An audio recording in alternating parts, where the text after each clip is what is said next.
les gens qui osent aller aux alcooliques anonymes et faire ce processus. C'est des gens ultra inspirants qui reprennent leur pouvoir. Bonjour, je m'appelle Pierre Chevel et moi j'anime un podcast qui s'appelle Soif de sens pour aider les gens dans leur quête de sens. Très concrètement, ça parle autant d'écologie, d'éco-anxiété que de sens au travail, que de féminisme, de charge mentale. C'est vraiment l'intérêt général parce qu'on met en avant ces gens-là pour donner aux autres envie de rayonner à leur tour.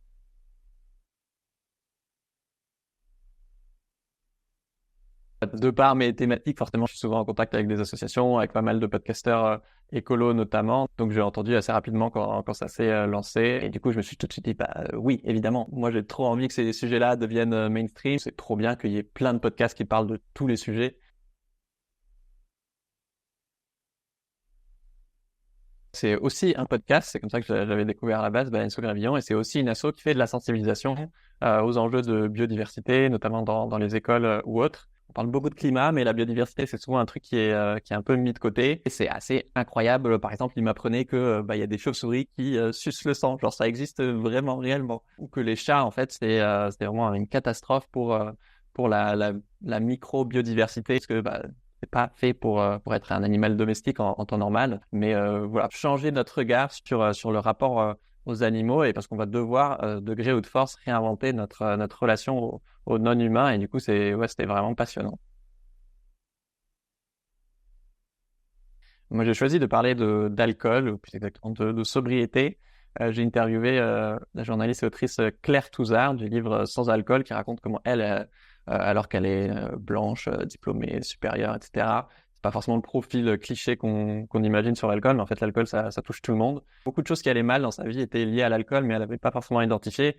Et que, justement, les alcooliques anonymes, c'est ça l'assaut que j'ai envie de mettre en avant, dont elle parle dans l'épisode, à quel point elle, ça l'a aidé à se relever. Justement, les alcooliques, les gens qui osent aller aux alcooliques anonymes et faire ce processus, c'est des gens ultra inspirants qui reprennent leur pouvoir, alors qu'on est dans une société voilà, qui promeut l'alcool à fond, où voilà, ça serait notre patrimoine culturel. Il y a pas mal de gens proches autour de moi qui en subissent les conséquences. Donc, c'est vraiment un beau mouvement, une belle association, les alcooliques anonymes, que je suis ravi de mettre en avant.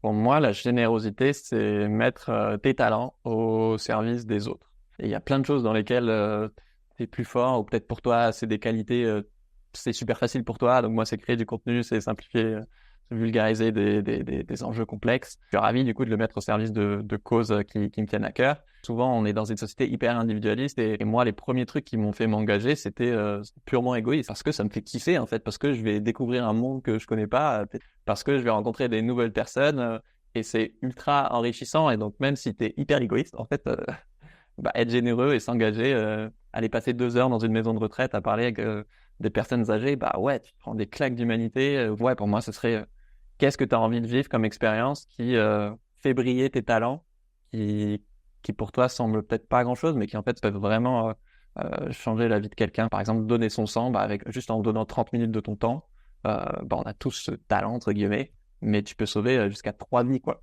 C'est quand même plutôt stylé comme micro-engagement. Oui, je connaissais le site Infodon. Je trouve ça trop bien d'avoir ce genre de carrefour qui centralise l'information et qui, justement, montre un peu toutes les directions que tes dons peuvent prendre. Parce que, voilà, on pense pas forcément, par exemple, à l'arrondi enquête ou l'arrondi sur salaire. Bravo à vous de mettre en avant toutes ces formes d'engagement. Que c'est pas la même chose qui va parler à tout le monde. On n'a pas tous le même quotidien, et il y a des choses qui nous coûtent 3 fois rien, qui vont avoir énormément d'impact. Donc, autant commencer par celle-là. Même quand on n'a pas ou peu d'argent, on a quand même pas mal de leviers à notre portée, et ça, c'est chouette de sentir qu'on a du pouvoir.